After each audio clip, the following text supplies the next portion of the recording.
जय श्री राम। परम प्रिय मेरे भाई बहन, निर्जला एकादशी व्रत की बहुत बहुत शुभकामनाएं। 10 जून 2022 को ये पावन पर्व हम लोगों को प्राप्त हो रहा है। इस व्रत का पारण अगले दिन 11 जून को प्रातः 5:05 से लेकर के 8:25 के अंदर करना उत्तम रहेगा। व्रतों में श्रेष्ठ निर्जला एकादशी व्रत का बहुत बहुत बहुत ही बड़ा महत्व है। इतना बड़ा महत्व है कि वर्ष की 24 एकादशी, उसमें भी अगर अधिक मास लगे हो तो 26 एकादशियों का व्रत का फल इस अकेले एक एकादशी व्रत को नियम पूर्वक करने से हमें प्राप्त होता है। जो भीम जी महाराज थे, बहुत ही शक्तिशाली थे, ताकतवर थे। वो अन्य एकादशी व्रत का पालन नहीं कर पाते थे, क्योंकि वो बचपन में एक बार नागलोक में गए थे, वहां 10 कुंडों का जय जय सिया राम अमृत पी लिए थे। तो उनकी जो है ब्रिक नाम की जो अग्नि होती है वो सदैव जलती रहती है, भूख उनकी बर्दाश्त नहीं होता है, क्योंकि जठराग्नि प्रदीप्त रहती है। इसलिए वो अन्य एकादशी व्रत का पालन नहीं कर पाते हैं। इसलिए निर्जला एकादशी का व्रत का पालन करते हैं। एक बार जो है उनको व्यास जी ने समझाया था कि चलो दुखी मत हो, अन्य एकादशी आप नहीं कर पा रहे हैं तो आप ये निर्जला एकादशी व्रत कीजिएगा। इसके फल स्वरूप आपको समस्त एकादशियों का पुण्य फल की प्राप्ति हो जाएगी। शास्त्रों में आया है, ज्येष्ठे मासी प्रयत्नेना सो पोष्या जलवर्जिता। ज्येष्ठ मास के शुक्ल पक्ष में पड़ने वाली निर्जला एकादशी व्रत का पालन जलवर्जिता सुपोष्या, जैसे हम पोषण करते हैं बहुत ध्यान पूर्वक, उसी प्रकार से जलवर्जिता, बिना जल के, बिना जल पिए 24 घंटा निर्जला एकादशी का व्रत हम सभी लोगों को जो थोड़ा भी स्वस्थ हैं अवश्य अवश्य अवश्य ही करना चाहिए। हाँ, मान लिया घर में कोई बीमार है, वृद्ध है, बहुत छोटा बालक है, तो उसके लिए भी फल फूल फ्रूट्स, उसके आगे दूध आदि की व्यवस्था कर दें। अगर नहीं हो सकता है तो ही रोटी इत्यादि की व्यवस्था करें, नहीं तो घर में उस दिन जो है हमें अन्न बनाना भी नहीं चाहिए। और जो व्रत करने वाले हैं उनको एक दिन पहले से ही, जैसे अन्य एकादशी व्रत का हम पालन करते हैं, उसी प्रकार से व्रत के नियम को प्रारंभ कर देना चाहिए। और कई लोग पूरा दिन बीत गया, रात के 12 बज गया तो जय जय सिया राम जो है वो जल पी लेते हैं, ये भी गलत है।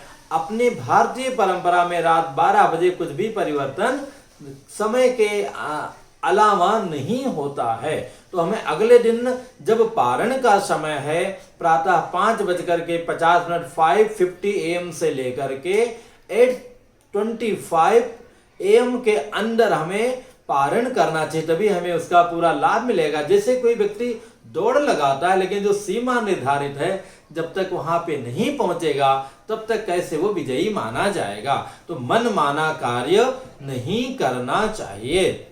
करना क्या है भैया, एक दिन पहले से ही लहसुन प्याज बैगन कुनरू, और इसमें तो 2 दिन पहले से ही आप बंद कर दें। मांस मदिरा इत्यादि जय जय सिया राम 2 दिन पहले से ही बंद कर दें। और दशमी को मतलब 9 तारीख को भी गंगा दशहरा है, सूर्यास्त के पहले ही भोजन एक समय कर लें तो बहुत अच्छा है। नहीं चल सकता है तो सूर्यास्त के पहले दोबारा भी खा लीजिए, वो भी लहसुन प्याज से रहित।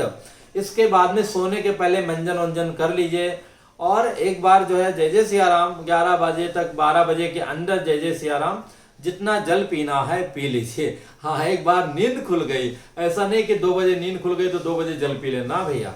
एक बार सोने के बाद जब नींद खुल गई तब से लेकर के और अगले दिन पारण होने तक हमें जल ग्रहण नहीं करना चाहिए। जो बहुत बीमार हैं, बहुत आसक्त हैं, उनको छोड़ करके, क्योंकि शास्त्रों में जहां इतनी बड़ी महिमा आई है एकादशी की, वहीं पर आई शरीर माध्यम खलु धर्म साधनम।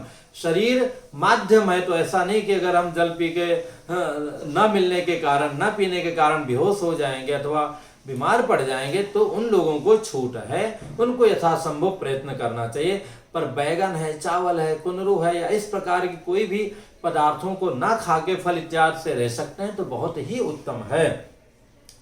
तो हमें दिन भर मतलब जगने से लेकर के अगले दिन जो है पारण होने तक जल नहीं पीना चाहिए। संध्या वेला में, गर्मी का सीजन है, बहुत दिक्कत हो जाए, परेशान हो जाए तो मुंह जो है बाहर से धो लीजिएगा, अथवा एक बार मुंह में पानी भर के थूक दिया कर दिया। हालांकि मन, आत्मा, जिह्वा भी बहुत चीटर है, थोड़ा ध्यान नहीं देंगे तो एक आध दो घूंट चला ही जाएगा, रोक ही लेगा। लेकिन आपको ध्यान पूर्वक अगर आप घबराहट हो रही, परेशानी हो रही, तो मुंह धो लेंगे, कुल्ला कर लेंगे, अथवा शाम को स्नान कर लीजिएगा सूर्यास्त के बाद में, तो उससे बहुत राहत की प्राप्ति हो जाएगी। धैर्य रखेंगे तो अवश्य प्रभु पूर्ण करेंगे। अब इस दिन हमें सत्कर्म भी करना चाहिए, तो भगवान के मंत्रों का जाप है, पूजा पाठ इत्यादि कराना है, उनका उत्सव कराना है, तुलसी दल अर्पण करना है, सब विशेष कार्य कर सकते हैं। अगले दिन द्वादशी को हमें अवश्य रूप से कम 4 खुराक भोजन और एक जो है कलश, कह सकते हैं कि रस से भरा हुआ, आमरस से भरा हुआ, अथवा शर्करा चीनी के शरबत से भरा हुआ, इसका हमें दान करना चाहिए। पंखा और कई प्रकार की और जो सामग्री है उनका भी दान करना चाहिए। एकादशी के दिन भी दान का महत्व है, दशमी के दिन भी है और द्वादशी को भी है। द्वादशी को मतलब अगले दिन 11 तारीख को एक ही समय भोजन करना चाहिए। आपका पारण तो जल ग्रहण करने से ही हो जाएगा। और जो ये 10 तारीख का जो एकादशी व्रत है, ये लगभग सभी लोगों के लिए है। साधु, सन्यासी, वानप्रस्थ इत्यादि को छोड़ करके।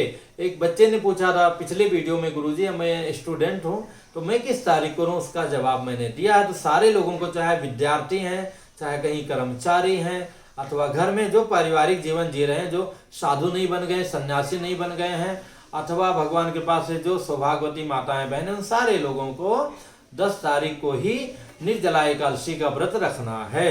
इस दिन हमें इस व्रत की कथा भी अवश्य श्रवण करनी चाहिए, सत्य का पालन करना चाहिए। आप सभी का मनोरथ भगवान पूर्ण करें, यही प्रभु से प्रार्थना है। फिर मिलूंगा एक नई जानकारी के साथ में। इस निर्जला एकादशी को भीमसेनी एकादशी भी कहा जाता है। जय श्री राम।